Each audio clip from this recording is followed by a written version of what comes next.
Captain Saini ਜੀ, ਜੀ ਆਇਆਂ ਨੂੰ, ਸਤਿ ਸ੍ਰੀ ਅਕਾਲ ਜੀ। ਸਵਾਗਤ ਹੈ ਆਪ ਜੀ ਦਾ ਰੂਬਰੂ ਜੇ ਤੁਸੀਂ ਪ੍ਰੋਫੈਸਰ ਸ਼ੇਰ ਸਿੰਘ ਕੰਵਲ ਜੀ ਦੇ। ਬਹੁਤ ਬਹੁਤ ਸਵਾਗਤ ਹੈ ਜੀ ਪ੍ਰੋਗਰਾਮ। ਵਲੀ ਸਾਹਿਬ, ਕਮਲ ਸਾਹਿਬ ਤੇ ਸਾਰੇ ਸਰੋਤਿਆਂ ਦਾ ਬਹੁਤ ਧੰਨਵਾਦ। ਟਾਈਮ ਥੋੜਾ ਤੇ ਇਸ ਕਰਕੇ ਇੱਕ ਛੋਟੀ ਜਿਹੀ ਕਵਿਤਾ ਪੇਸ਼ ਕਰ ਰਹੇ ਹਾਂ। ਇਰਸ਼ਾਦ ਜੀ, ਇਰਸ਼ਾਦ।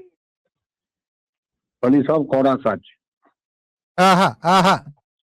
ਅਰਜ਼ ਕੀਤਾ ਜੀ ਕਿ ਕੋਈ ਸੌਂ ਰਿਹਾ ਸੜਕ ਕਿਨਾਰੇ ਤੇ, ਕੋਈ ਕਰਦਾ ਐਸ਼ ਚੁਬਾਰੇ ਤੇ। ਆਹਾ ਆਹਾ। ਤੇ ਕੋਈ ਸੌਂ ਰਿਹਾ ਸੜਕ ਕਿਨਾਰੇ ਤੇ, ਕੋਈ ਕਰਦਾ ਐਸ਼ ਚੁਬਾਰੇ ਤੇ, ਕੋਈ ਤਰਸੇ ਬੇਹੇ ਟੁੱਕਰ ਨੂੰ, ਕੋਈ ਪੀ ਕੇ ਚੱਬੇ ਕੁੱਕੜ ਨੂੰ। ਓਹੋ ਓਹੋ।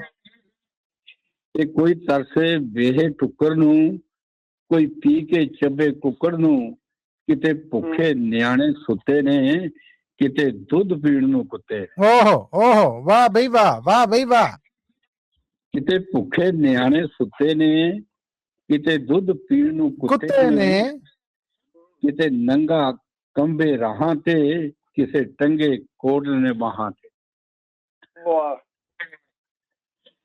ਕਿਤੇ ਨੰਗਾ ਕੰਬੇ ਰਾਹਾਂ ਤੇ, ਕਿਸੇ ਟੰਗੇ ਕੋਟ ਨੇ ਬਾਹਾਂ ਤੇ।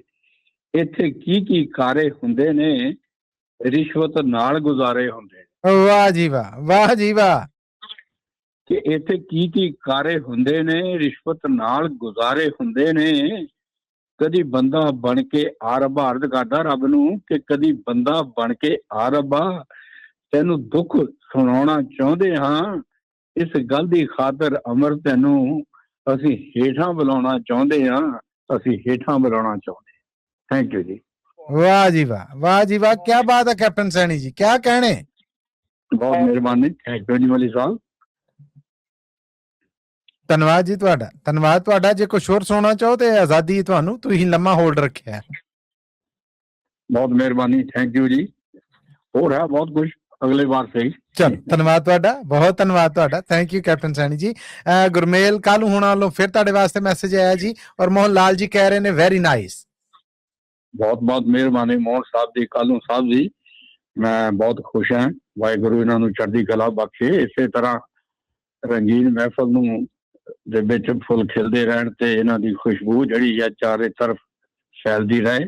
ਬਿਲਕੁਲ। ਤੇ ਹੌਸਲਾ ਅਫਜ਼ਾਈ ਕਰਦੇ ਰਹਿਣ। ਬਹੁਤ ਮਿਹਰਬਾਨੀ ਤੁਹਾਡੀ, ਬੜੀ ਮੁਹੱਬਤ। Thank you so much captain Saini ਜੀ।